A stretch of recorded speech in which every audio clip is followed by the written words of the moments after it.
ono wote so bibibia da ye fa no home appliance CCTV ba Collins mo so die him ye be shomo kama 0536 095966 0536 095966 0322030838 0322030838 ano pe Jimmy Cliff na boabo ano se ye be shomo esamfo ni Korea ejuesi nkomia krobia santini anuanom amase de share nana ya opepra na ya na fei kwabra amwaten odonko a eno no na busuafo on se go first ye wo takwa ne patem mutufu agudie na wono mmere no ahwo ye wo se license no ye hwe ne kanya mu ye renew de ma woni ye na enkura bata bi from Institute of Economic Affairs ena dia to aba na onim se ema aba ne mo no hompem se wo mo license no wo be renew ena Chamber of Mines enso so yi ni tire na Ghana Chamber of Mines ya pani odano ne engineer Ken Ashigbe chese da biu on se wafu agudie kura ne tuo ene se de ho ntoto sitie ne da bia ne de ma brofi kofo ama so no mutu ye nhye da nyamfa so papa bia ewum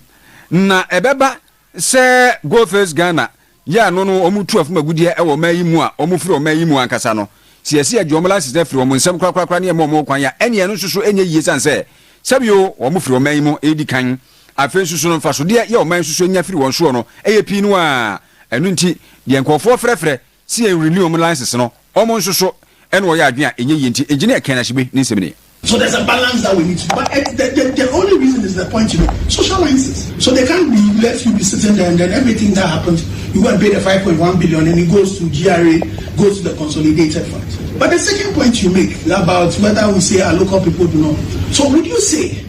a country like Australia, who's also been mining, who has major firms, do not have the capacity, is the reason why they will have an African firm, an African country, have 4 mines that are wholly owned. So Goldfields has mines there, Barrick has mines there, other people. The thing about it is that we need to get Ghanaians to get to the heights of our mine. That has to happen. But they have to coexist with others as well. Because see, definitely you're going to have the big players. So the big players will come, some of the technologies, they will originate from the big players. So when they come into your, they attract all of that in there. And so it is about a combination of both. But again, we are asking, so there's a lease that is there, that the law says that when the lease expires, if they have not abrogated anything, the minister shall. But don't believe the hype. Ghana is mineralized. Engineer Ken Ashigbe ena motinu enken wono ena Ghana Chamber of Mines wodano yankwa apomden ensemu ene yakwa kwagina ye adentan na MP ohonomo eye honorable Francis Xavier Sosu en wo chese enei aya sobia bebre e wo honomo abanye oso hwe na otumi nani ekọ ho ebi aya pantan ena afi damfa hospital I wo ono ne pesu aso honomo na wo chese aya sobia no aya de eboa amanfo apomden ho nsempa na enso no ene wo hwede tebia no a enema bebre aka akire enti wo se aban se o ma na nimra honomo se be ya apomden abia no ebetumi aboa ma omanfo honomo no obetumi anya apomden odensem we se atuga abra aban yenyenim so kokofa bibia fe se eye free primary health care ediaba na oye post bibia ombetumi anya wonom asoye se bia se owura Jimmy da no a ye kwa anya fe ne ye kwa akọ ne nam afija ase mpotemu akọ hwe no na mom yenyim se enya duru eye dade asepe eye owura Jimmy na so ye ni na chese ye tumi akọ na bibia ehia bia no watumi ede aboa ye ti o se aban ye ohwe ne na ni nko saa aya so bia yi ho. I want to use the platform to appeal to Health Minister. He's here. Pantan Hospital. We beg. We really want to redevelop Pantan Hospital. One Health Minister used to be the ranking member of the Health Committee in Parliament. I know how he was so active when he came to Pantan Hospital. By God's grace, he's the Health Minister today. I want to use the platform to appeal to him that we pay a little attention to Pantan Hospital so that we can redevelop Pantan Hospital. Beyond what Kwame Nkrumah did, no government has done anything to improve mental health in Ghana, especially with the Pantan Hospital. So we want to beg the Health Minister that he will come to our aid so we can redevelop Pantan Hospital. His Excellency John Dramani Mahama, when he came to Medina, he promised us. He says that he will develop Pantan Hospital into a modern, it's a first-class mental health facility. So now we want to hold him accountable to that. Imagine that. Honorable Francis Xavier ono ana samre yatenenke ono eye MP ewo adentan ɛwɔ nkran mantam mu yankoso ani nyina ɛyɛ mrase bedwam a nkran pupini mantam hɔ a onyanfo a ono na hwɛ nanam na ade se ɛwɔ Abrikuma Central no kure a okopiem mrase bedwam a ɛyɛ baasonko a wate a ɛhwɛ nanam ahensɛm na afei ɔsoma hodo wɔ ɔman mu onyanfo Abdul Latif Dan enso ɛde sɛde kakra ɛne susue kakra de mananam sɛ ondwumadi odie ne sɛ enim sɛ chieftaincies no ɛhyɛhyɛ ɛyɛ nanam so House of Chief ondwumadi ahodo odie nyina no ɛna ɔhyɛ ase ente basa no a enoma bibire ɔhɔ a na mɔbɔ yɛso otuo no na sɛ bi oksa kɔ ho betima hare ɔmo no duro bi a na enoma mu ayɛ den kakra de ama ɔmo to no de osusu senkana nanom makeka ɔmo ho na aka otimi di ɔmo ho de free saa asoɛ na se a bɛma odwumadi ahodo odie no so no wotimi akɔnim eye pa odum sentu dwa na wɔtwem so no ɔbaa ekotokɔmansi ahwefie no wie nso no ɔne Regional House of Chiefs na na ɔtrankonya ahodo ɛwa santimantem so no etran a na enhia ahodo a na nanom dwumadi odie no so no ɔbɛsra ɔmo a ɔno ɔmo twetwe nkɔmɔ not fight to stand alone.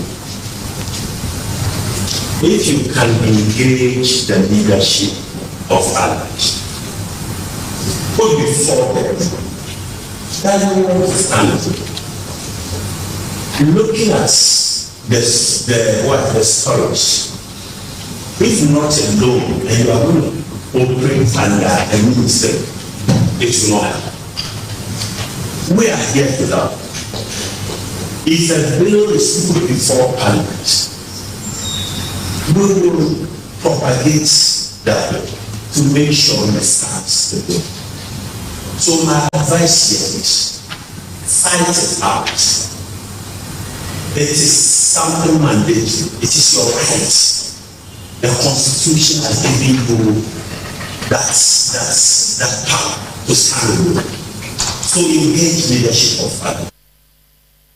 Timama nipa yetene kan no nyamfo Abdul Latif Dan oyer masebedwani di ma de se wo Abrikuma Central na okọ masebedwan so a Parliamentary Select Committee ehwe chieftaincies and culture so oka ho. One committee ya eguso e kan wasem ya mrahye bedwamu nananom ena won mahia ye no mhia ye no matra nkunwan so etra so bi ni hia pa so na no ena kan ho bi e ma enkomatwetwe mu no nana otuo serebo ya wotoso mienu ono ne dwabenhene ewo kyerese Ghana ha popropo na ne sem wo ka nyina ne se wo hwa mamra constitution he tintim no a nananom ya mo onkwan se sa chieftaincy religious affairs no omususo enhwe no ni wonkui ewo ma yimu na enso fotu anase sika ye wo so de dada wo ho no de adwuma no ewo hefa ema aka ho bi ama mpempi se banso bi mpo anase ntawantaw ba beda hono a de hu be hia sese bi wo so nya sika mpo no risiesie bi sanse wiase bi ayi sika na akwakoye boachi kesi ebidin ho akoye nna e de ama woni enti aba na ma nanimra ho na wonhwe ensiesie side da fe nsusu no attorney general ba lawyer pani animu ya won momode se mpempi no won fa lawyer fo no mfiri akachewo na won fa won mra House of Chiefs wo na fe won so mabua won madwumaye. But that the institution which is established by the Constitution supposed to be funded by the consolidated fund, being starved of funds to a point where it becomes anemic and suffer death. You look at staffing of the traditional councils. A time was in the whole of Ashanti, there was only one bailiff at post, and there are about 35 traditional councils in Ashanti. Now, look at the harm that this can lead to. If you get somebody who is not a bailiff, accredited bailiff, to go and serve a summons, the person may take it all right, but tomorrow may raise in a point of law that his service was not properly done. It's a major reprocess because it was not served by a competent bailiff. And for all that you have done, it comes to naught. Staffing, there are a lot of people who are looking for jobs. Can't the staffing levels at the traditional councils, at the national House of Chiefs, regional House of Chiefs be strengthened to lubricate the wheels of justice? Anti nana otuo serebo tosumienu dwabe na matrankonya hempopropo eno no ma hene nti de ono so nana editudwa eno no Western North region ana ye kwa na bibieni ene ye kwa akogina na eye nwumasua mu nsem ana ye to aso ewo hono owura Isaac anyima eye NDC eye mpanimfo no oka ho ewo bibieni ehono na make say wakọ nzima nkwanta a no ewo sa mantam na mu akwa boa wo no school entare ɛna afei akadeɛ bebree a yɛde boa ma enwumasua etumi ɛkɔ nkan na ne botae ne sɛ NDC amamuwe yi wɔnom ɛyɛ aban bi a wɔn de ɛba enwumasua a wɔn mfe ni agorɔ koraa ɛte sɛ ne aban ne gu so ɛyɛ n'afam deɛ no ɔno nso ɔyɛ ankorankora wɔ ɛyɛ amayɔkuo no mu no ɔno nso betu anamɔn aboa sɛ bɛyɛ a enwumasua ɛbɛtumi afa ne ntoma pa afura titiriw ɛwɔ ɔno nso ne mpɔtɛmu hɔ no mu ogyina so ɛkyerɛ sɛ awofoɔ nso yɛnhwɛ ne yɛnyɛ yɛfa mu deɛ biara ne yɛfa mmoa sɛ bɛyɛ a yɛma ɛne yɛn nkwada a yɛhwɛ wɔnom no daakye wɔnom ɛbɛtumi anya baabi papa agyina asɛmbrɛ ma na ɛde tumanim sɛ wɔn ho sɛ saa nneɛma no negusu a meyɛ dɛ meyɛ nti me nso mɛma mɛboa no baa ɔkaeɛ no nso mekɔ sukuu mu hɔ no na mkɔhwɛeɛ no menim sɛ ɛyɛ aban me nso meyɛ ndisifoɔ mpanyimfoɔ no bi aban kɔ ntumi nyɛ saa adwuma no nyinaa nti me nso ɛsɛ mede m'ahoɔden ɛboa mba aban ɛwɔ district ha na obi ahu sɛ director no ɛnyɛ sɛ bia ma nyɛ sika bebree nti na ebi kura a me kura de media kura no ebi a ne mu ɛɛdin nso obi wɔ hɔ nso a ɛsɛ oboa no nti deɛ mekɔyɛ no sɛ ɛnyɛ sɛ mepɛ a manyɛ sika bebree na mede yɛ na meboa ɛwɔ party mu sɛ party no nso daakye ɛbɛnya nyam ɛwɔ baabi mbɛnya ɛpɛpa ɔma mɛbɛteɛ ɔmo aso ate ɛne ɔteye ɛyɛ owura Isaac Anyima ɔyɛ NDC ɛyɛ mpanimfoɔ no bi ɛwɔ bibieni na nano siyɛ no ɛna madam a ɔno ɛyɛ headmistress ɛwɔ school mu hɔ no madam Florence Agogboli ɔno nso ɛgye nneɛma yi ɛde ma ɛyɛ school no ɛna wɔkyɛ sɛ nneɛma yi aba yɛ betumi aboa efisɛ mmɔfra no bebree na ɔmo ba school a sɛbe ohwɛ ɔmo ho siesie na ɛnhyɛ da ɛnkɔ yie nti saa ntaare na afei akade ahorow ɔmo nsa aka no ɛbɛboa ma mmɔfra no ani atumi agye adesua ho ɛbɛboa nso ɛma ɔnom daakye nso atumi akɔ yie SMC chairman a ɔsan yɛ assemblyman ɛwɔ Ntoma Bethlehem electoral area ne gyina ɔmo nyinaa na mu de aseda ni kabea ɛma wɔ ade fɛfɛɛfɛ a wayɛ ɛde ama yi yɛsrɛ sɛ Nyankopɔn ntu nsɛm ɔma nkwatente ahoɔden wɔ mu na de bia adwuma nkɔ so na nya bi nafago a akɔkɔ te sɛ ne ɛne wabɛyɛ ti nyame nhyira ɔnyɛ ɔkɛseɛ Madam Agoboli ɔno ɛna ɛyɛ headmistress ɛwɔ Nzima Nkwanta MA Basic School ɛwɔ Western North Region na aban bi aba ɔde nneɛma ahodoɔ mpuntu dwuma de dɔɔso yie paa nanso no ɔhɛ da adi bi so sida ni so aka flagship program a initiative ahodoɔ a ɛkɔ so na NDC amanyukuo no so no 24-hour economy market nso ade ɛka ho bi paa sɛ mansin bia ne kropon bia so betimi anya bi na okopiem ɛwɔ apue mantamu a nhwemu ɛkyerɛ sɛ district na ahodoɔ ɛyɛ aduasa miɛnsa emu aduonu enum de nyame ayɛ adom ama wɔn sa ka adwa yi bi na ɛno na okopiem akyem asafo a ɔhepɔpɔ hɔ barima boampon dankwani otoso mienu se obo abanya baso yi papa so onim se edwa eba ho a anye bi edwa ba ukrum anye bi akredo kra na se bi wo ton kra obi abeto san se enche na bi a eja ekire bi kra na obi kiosk bi asinchen a oton nsuo afi kra na se bi o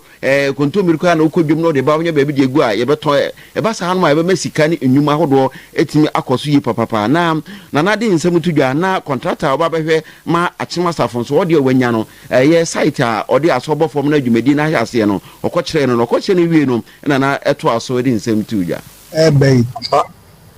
ye mani JP na ba e ba nso ebe bo me manfo ampa se gakasi se ba ha na je se enkurasefo ni patem fo wo na nso ampa ba wa be adwuma ampa na obi anya de obe ko na ampa enkwala nso wo kuro mu a eni adwuma ye ohun nyina so adwuma ba enye den a se blocks bi na on betwe se mason fo wo mu se den bi bi wo bia no bia nso bi nye adwuma ye yen so panimfo e wa ha yen so ya wi ata so se bibi a ye de boa de mama adi asi adwuma yi na asi wie dia okwan bia so yen so ye be boa e ma ye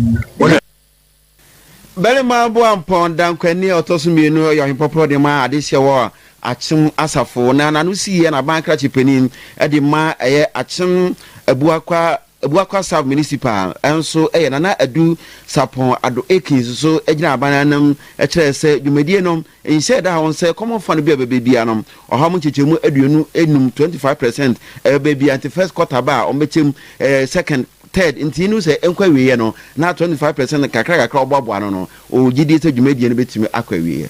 Medina na say o man panyin de o mahama ne botaye so mpese dwedi adesanye ebe sigana ho kwan si ebe didwa no abemamaye tina sana so that people use this project to the benefit of society. Medakwa assembly no through PPP they can't 24-hour market no ho is to construct a major parking lot.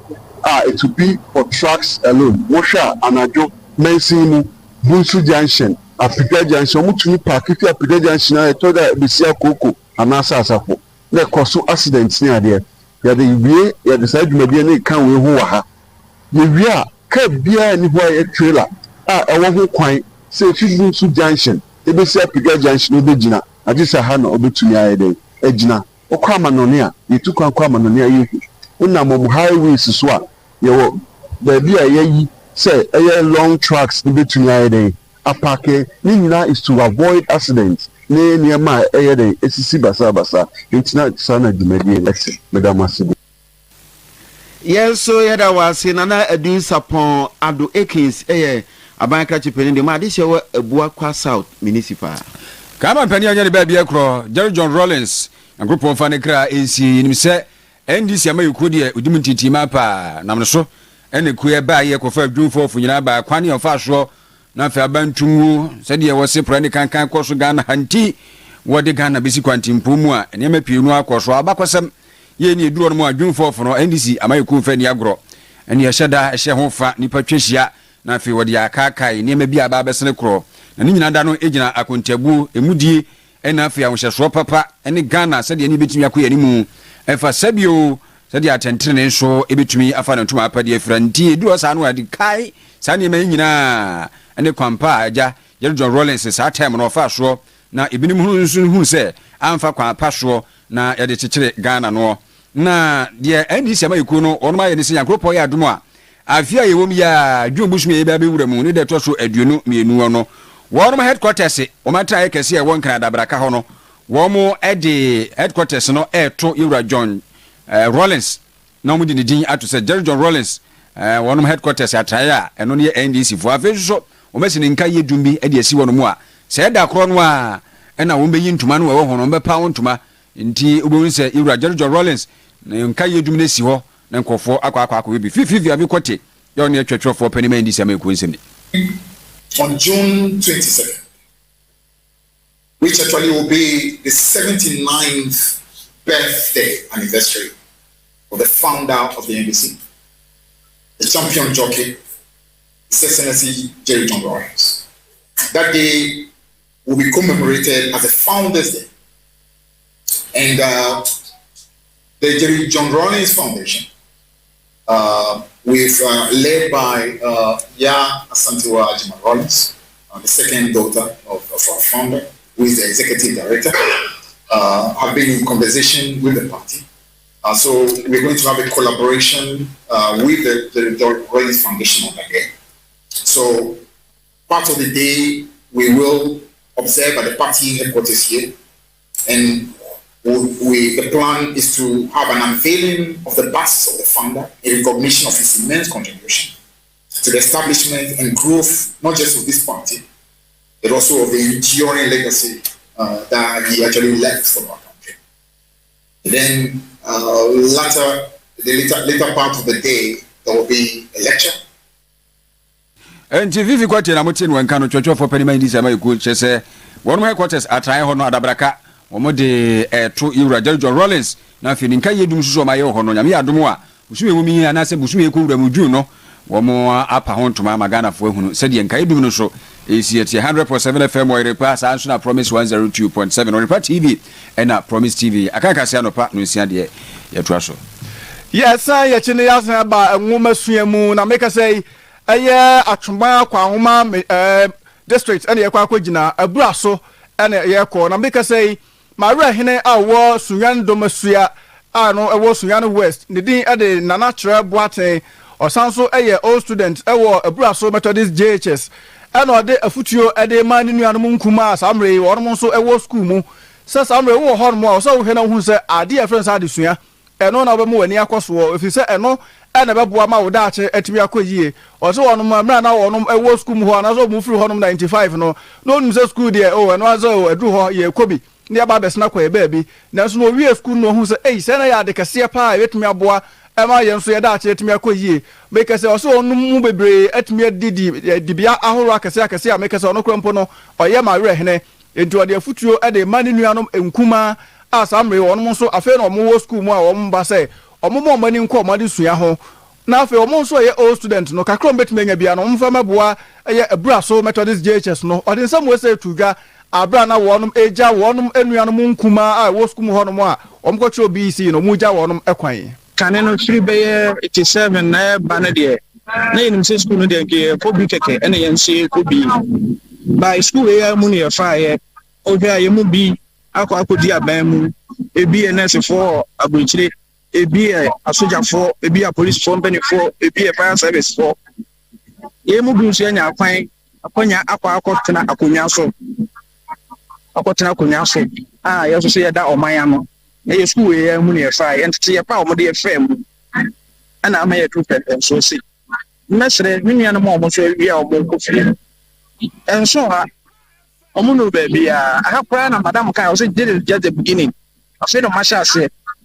bebree na ɔmo anim nti te yɛ pa ɔmo de atete mo firi class 1 na ama ɔmo wie JHS 3 ya mo ni saa nhyɛyɛ no so na mo so mo de bɔkɔ mo anim Nana kyerɛ boate ana wɔte ne nka no ɔyɛ Maria hene ɛwɔ Sunyan Domasua ana samro ɔde afutuo yi ɛde ama schoolfoɔ na nano siye ɛna Madam Christiana Ajay Sapon ɔno ɛna yɛ headmistress ɛwɔ school mu hɔ no ɛna madam ɛkyerɛ sɛ school no deɛ ɔmugu so ɔmo yɛ aban yɛ na famu deɛ nanso nema bebree wɔ hɔ no a ehia wɔ no ohwɛ wɔ no ɛyɛ adan ne bi a ade a ɛnso ɛmɔfra no nsamre ɔmo ahyɛ aseɛ esi baako bi a sɛnka nkrankra etumi bɛboa wɔ no mu a ɛna afei ɔmo GHS dan no nso nkyɛnse no akwakɔyɛ boakye bi din ti kakra obi a betumi anya bia no ɔmfa mɛboa abraso Methodist GHS school mɔfra no dodoɔ no ɛkɔ wɔ mo nim yadɔɔso enrollment no ayɛ kɛseɛ ɛkyɛn classrooms ayɛwɔ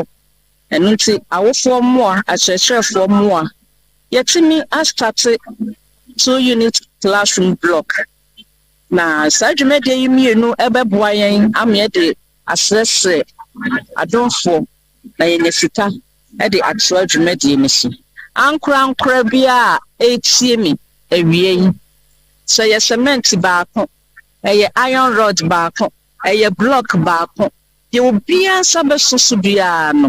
yɛtotɔ srɛ mo sɛ momfa mmra na yɛntini fa mmɔ dwumadie no yɛnya baabi ɛma yɛadesuafoɔ no ɛntena Madam Christiana Ajay Sapon na ɔte ne nka no no ɛna yɛ headmistress Edema Abraso Methodist JHS na nanu si yɛ ɛna ɔpani a ɔno asantebantem ha no mo ɔhwɛ Methodist schools no so ne din ɛde Reverend Richard Ankamadua ɛna ɔno so kyerɛ sɛ enei adesua no ade a ɛtwetwe wɔn no ɛkɔ akyire ɛyɛ adan a mɔfra no bɛtena mu asua deɛ na afei nso wohwɛ sɛ ne abɛɛfo nimdeɛ abɛyɛ a computers nso ɛyɛ ade a ehia paa no nti no ankorankora bia obetumi aboa bia no ɔmoa na nwoma sua ntimi ntumpɔn schools a ɛwɔ yɛn patemu ha yɛnim sɛ school yɛ ɛne sukuu ne adesua ne adekyerɛ akadeɛ bebree wɔ hɔ a ɛboa ɛma adekyerɛ ne adesua ewie pɛyɔ na akadeɛ ne bi ɛyɛ sɛbio sukuu adan a mmɔfra ɛbɛtena mu ɛsua adeɛ nkunya a ɔmo bɛtena so ɛna yɛwɔ abɛɛfo ɛyɛ ɛbrɛ mu yi bibi te sɛ computer ho adesua ɛyɛ ade a ɛsom bo paa Reverend Richard Ankamadua ɛna ɔte ne kan ɔno ɛna yɛ ɔpɛ na ɔhwɛ ɛnwomasua so ɛwɔ Methodist schools mu ɛwɔ Asante Mantem Hanamo Yensa mongra endi samanyo kunu mu na enche kra enkane no na yemra se bedwani e de ma de hye wo Afram Prince North enei no so no ono na oba atra eye oye coordinator national coordinator de ma recreational and awareness agency aso ya ehwe se aban bia ba ode enema hodo bi eba hodo a se bia initiative bi ba o ka bom na anipa e wo mansimansi nyina no so no ono ma keka bom na aban ni so de ho atima be mu onyafo beti Crosby mensa na ekase wo se hu behia se amanyo ku anase omo ya amanyo samim se nipa bi ebre na waye bi na otifie anase o na humgie mu a ebre no bra no amanyo ku no betima kai wo mo na wabo wo aba so atwe mo ho abatabu ho a wabe bi kono na ye gya na wote ba bi na so nipa no na na no so amiri abesen kono waye bi nti ono de o man nipa dodo no a emayi abre e wo party no ehu ansa na wakogira wo yi ase akobon nsa nti wakeka ma eku ahodo a wabedi dibia ahodo e wo samanyo kunu abom na wabo ma baso yi papa no na ma mi ka se we anso ho a obekọ so a so be heroes fan ni nyina na beda ho a ankronkro bia oyo ba enso wakonkode kakra da ma NDC ne bra no so na mo ho a ebeso mo so dwumadie soronko a wo mo yeye a ene NDC ababeji fapem e wo Ghana no mi wo gidie se emba bebre e ye contribution samba no unfortunately no ebinu akademo isabi ebisusu enka atiasefo asase isubio na emom kakra na omwo ho no me dia me kai wo papa esan se minim baabi a me free any baabi a me ko into a special provision me ye ne se ma identify specific women bia what ma contributed to the progress and development of Mankasa me party eye NDC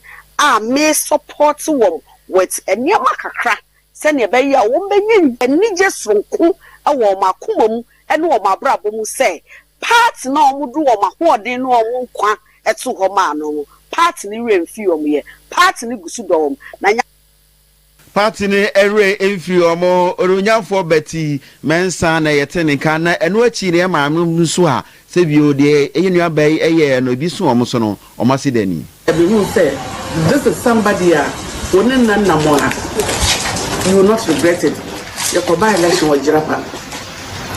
And then come home Betty. And then who needs soup. Because near me, yeah, at that time, I'm the who Betty. And you fear, you can see a go. That is what I want to do. Say, wait. Only the people here was assassin, no matter the penny soup, buying, but in the best way to man. There's such a person, no. Baby, beer or person or me. May you made him when met in me. Because when we say Betty is somebody may expect to say wherever she shows her face and says that this is what I want to do, her demeanor alone, everyone will be able to say she deserves it because she can do it. I don't see my memoir about somebody on the mind. You have Betty said, why dear, Editum, Yami, or Inshirano. Abuja. Yadi birthday no mumfan trash. Birthday ba ku bi e wo hanmo yemfa ensori so. Say happy birthday e ko ediama Albert Dodona Feno Khalifa Junior owo eye Qatar Doha we every Janet Brown e honomo e ne ba ye oye adwuma e wo Manshia local prison. Enunti Khalifa ene eye o birthday. Sanso e na happy birthday e ko e de ama eye Abigail Owusu ene your birthday free yima ena fe Richmond honmo PBL hanmo ye ena wonom ede baaye ena fe eye senior Bismarck ono an wo fa asefo Royal Bismarck no fa asefo Emmanuel ena Emmanuela onom ewo eye nyanchere ni ase omko school ewo 4BN basic school and into we dey ata ene ata wan kasa wo fa ena fe eye ebusuafo ni nyina eye Royal Bismarck ena ebusuafo no almost all mama happy birthday. Any of your prior for happy birthday being twice so Emma Auntie Paulina Mensa dinner say na oye member Assemblies of God na if you were near Bema why the area James Donko senior most new crusading guide say unia Bema say nyame onya okese na wakoma so de bia Auntie Paulina Mensa na onse wanamu pa ntino sa na area James Donko se enkra no pe yemfa ma eno no nti ebeda mo ase na ya chia tiko e driver ni obefra amanse unu amanse fo no na kwabna e achi ya dom se driver enka no se driver no mo tita driver fo no asam ni mi nyina we won south and we so west tiko ni onu akwabna era mo ase ana pe yenua body so o man so ye chia mu nyina ene no abusua ye soro ho na dwedi ahodo no so aba ene sports enya sam ketua kra na boji boni abusuafo no wake up Darius na beba de papa boji bonu no chirichiri mu atim sampa koyi keke asida enkoma Jimmy Cliff Jimmy anope yede wasina control room fo so yemfa asida ne bi emamo se muji bibia gu emframa mu esamfo ekuri enso ebeso ekro bia asante meni menuanom amase de hye nana ya opepra na yap na afei kwabra amwate ne majo so odonko a yeda mu ase